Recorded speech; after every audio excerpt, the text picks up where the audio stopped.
video number 4ပါ number 4က input output ကို step run တဲ့နေရာမှာဘယ်လို input တွေ output တွေထွက်တယ်ဆိုတာကို VFD ကိုဘာတွေ signal ပို့ပြီးရဆိုတော့ record ယူမှာဖြစ်ပါတယ်အဲ့တော့ခုစက်ကိုစပြီးအသက်သွင်းမယ်နော်အသက်သွင်းအဲလို့မြည်ရနဲ့အတန်ဝင်မယ်ခဏနေ step လုပ်လိုက်မယ်နော်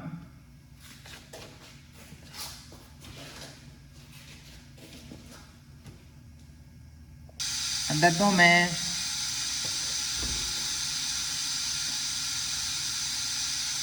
သူ့လုံးမထားတယ်သူ့လုံးမထားပြီးတော့အသက်သွင်းတဲ့ခဏကိုနှိမ့်မယ်5စက္ကန့်နှိမ့်မယ်1 2 3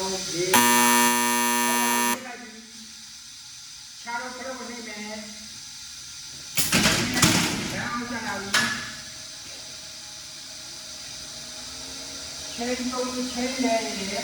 ရှင်းတော့ရင်းပို့ပေးမယ်တစ်ချင်းနှစ်ချင်းသုံးချင်းအောက်ကြတယ်ညက်တယ်လွတ်တယ်ဟိုတယ်နေပါပြီရွေးရင်သူလုံးသွားပြီရောက်ပြီအောက်ကြတယ်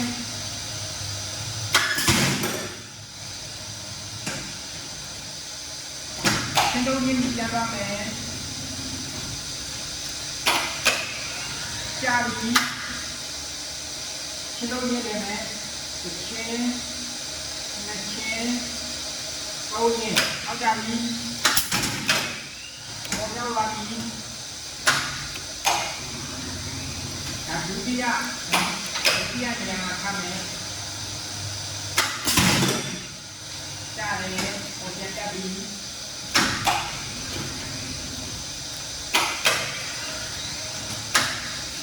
နိုင်ပါမယ်တစ်ချင်းနှစ်ချင်းသုံးချင်း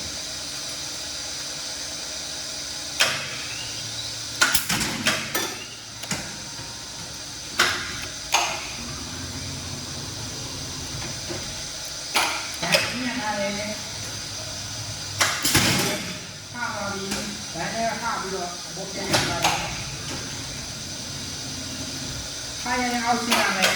ဆရာကြီးတစ်ချင်းနှစ်ချင်းသုံးချင်းဘယ်နည်းပေါ်ကြပါလိမ့်အောက်ကြမယ်ချင်းချမ်းကလာပါပါလိမ့်ကြပါလိမ့်